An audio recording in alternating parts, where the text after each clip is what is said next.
नमस्कार, आप सभी का स्वागत है एनडीटीवी राजस्थान पर और मैं हूं आपके साथ शुभेंदु सिंह। राजस्थान की राजधानी में आए दिन तेंदुए के मूवमेंट की घटनाएं लगातार सामने आ रही हैं और रिहायशी इलाकों में तेंदुए के मूवमेंट के चलते कई इलाकों में लोग दहशत में जी रहे हैं। हाल ही में जयपुर के कई इलाकों में तेंदुए के दिखने से हड़कंप मच गया और तेंदुआ सड़क पर है तो लोग डरे सहमे अपने घरों में कैद हो चुके हैं। नौबत तो यह आ गई है कि इलाके में तेंदुआ दिखने के बाद तुरंत आसपास के स्कूलों में छुट्टी तक करवानी पड़ गई। इलाके में तेंदुए के मूवमेंट के अलग अलग सीसीटीवी फुटेज उस तक पहुंचने की जो है इस दौरान प्रशासन की तरफ से कोशिश की जा रही है और पिछले 15 दिनों के रिहायशी इलाकों में 3 अलग अलग घटनाएं सामने आ चुकी हैं और इन घटनाओं को लेकर के अब कई सवाल उठ रहे हैं। तो लगातार आपको हमने तस्वीरें दिखाई और इन तस्वीरों के जरिए आपको समझ में आया कि कैसे अभी भी तेंदुआ राजधानी के अंदर अपनी दहशत बनाए हुए है। शहरी इलाकों में आखिर तेंदुआ पहुंच रहा है तो इसके पीछे की वजह क्या है और इसको समझने के लिए हमारे साथ खास पैनल और एक्सपर्ट हमारे साथ कार्यक्रम में जुड़ रहे हैं। हमारे साथ पर्यावरणविद मनु सिंह जी कार्यक्रम में जुड़ रहे हैं। मनु जी, बहुत स्वागत है आपका एनडीटीवी पर।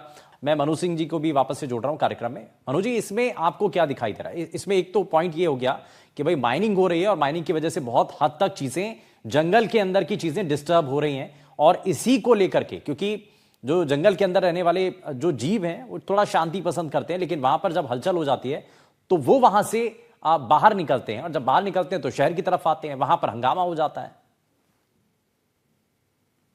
देखिए, सबसे पहले तो हमें अपना जो हमारा प्रॉब्लम क्वेश्चन है उसको हमें परिवर्तित करना।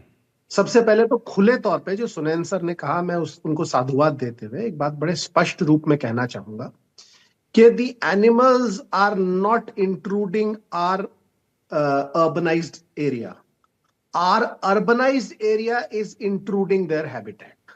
ये बात बिल्कुल स्पष्ट हो जानी चाहिए कि हमारा जो शहरीकरण है उसने उनके परिवारों को, उनके रिहायशी इलाकों को ध्वस्त कर दिया है।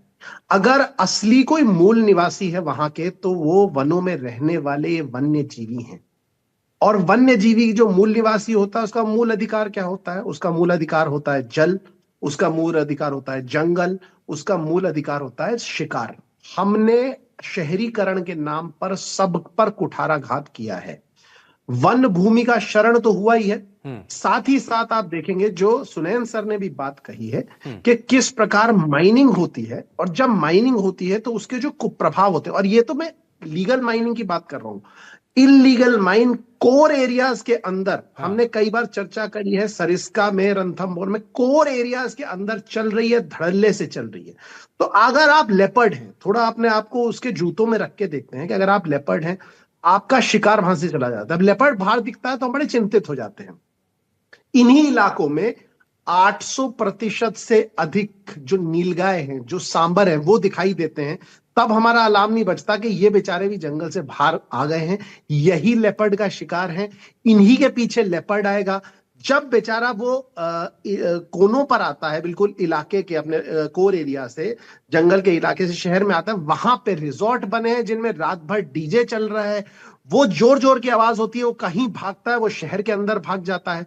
शिकार उसका खत्म हो चुका है, डरा हुआ वो है, तो वो क्या करेगा? वो धीरे धीरे अडेप्ट करेगा, वो आपके कुत्ते उठाने लगेगा और कुछ दिन में आपके बच्चे उठाने लगेगा और फिर आप कहेंगे लेपर्ड इज द कल्प्रिट।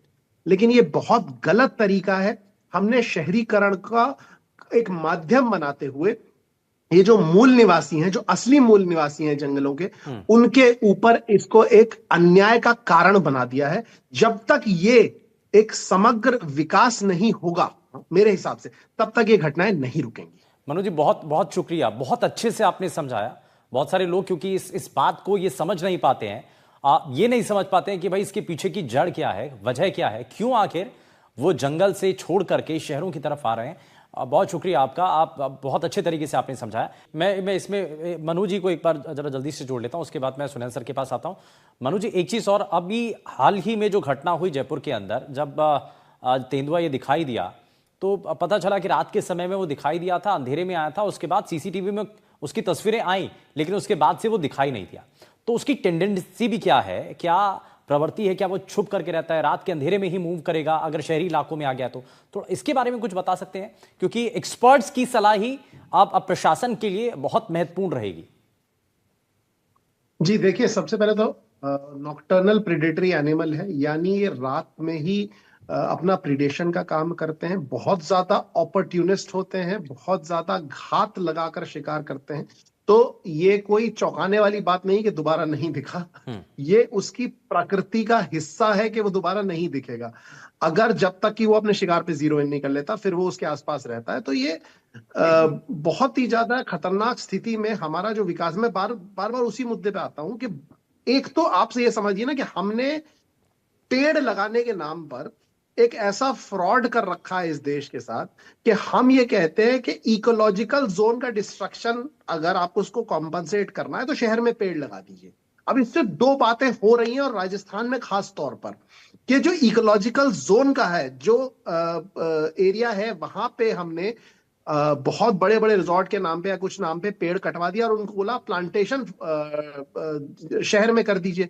अब जो एनिमल है, आप उसका भी कंफ्यूजन समझिए। ये वायनाड की रिपोर्ट में भी सामने आया था। उसको वहां भी अब जो जंगल का इलाका है वहां पे कम पेड़ दिखाई दे रहे हैं। जो उसका एरिया है, छुपने की जगह, छोटी झाड़ियां साफ हो जाती हैं वहां से, वो छुपने का इलाका उसको शहर में बेहतर दिखाई दे रहा है। आप खुद ही सोचिए कि वो वहां शहर में रहते हुए 3-4 दिन विजिबल ही नहीं हो पा रहा, तो उसके लिए वहां वो स्थिति उत्पन्न हो गई है। ये अजीब विकास की अवधारणा हम प्रस्तुत कर रहे हैं। एक तो सीधे तौर पर जो इकोलॉजिकल जोन होता है वो मिलियंस ऑफ ईयर्स के से बना होता है, उसको आप रेप्लिकेट नहीं कर सकते। बहुत साधुवाद है उन लोगों के लिए जो एक पेड़ मां के नाम और ये सब स्कीम चला रहे हैं, बहुत आवश्यक है वो भी, लेकिन उसका मतलब ये नहीं कि इकोलॉजिकल जोन को डिस्ट्रॉय कर दिया जाए। तो इकोलॉजिकल जोन को, आपको कोर एरिया को आपको प्रोटेक्ट करके चलना पड़ेगा। आपको ध्यान देना पड़ेगा कि जो भी रिजॉर्ट्स किसी भी क्षेत्र के आसपास हैं, जहां वन के अंदर लोग जाके टूरिज्म करते हैं, उसमें हाई म्यूजिक ना अलाउड हो। आप खुद ही देख रहे हैं धड़ल्ले से चलता है। इससे खुद वन्य जीवी जो होते हैं वो घबरा जाते हैं और घबरा के हमला भी कर देते हैं। और साथ ही साथ, जैसा सुनैन सर ने कहा था कि माइनिंग तो एक ऐसी चीज है जो जहां अपने पैर पसार लेती है, वहां पर पूरे वन्य और वन्य जीवी का तो एकदम सत्यानाश बर्बाद कर देती है। बिल्कुल सही कहा। ऐसे में खास तौर पे जो प्रीडेटरी अपॉर्चुनिस्ट हंटर हैं वो और ज्यादा खतरनाक हो जाते हैं जब वो शहरी इलाके में आते हैं। ठीक है।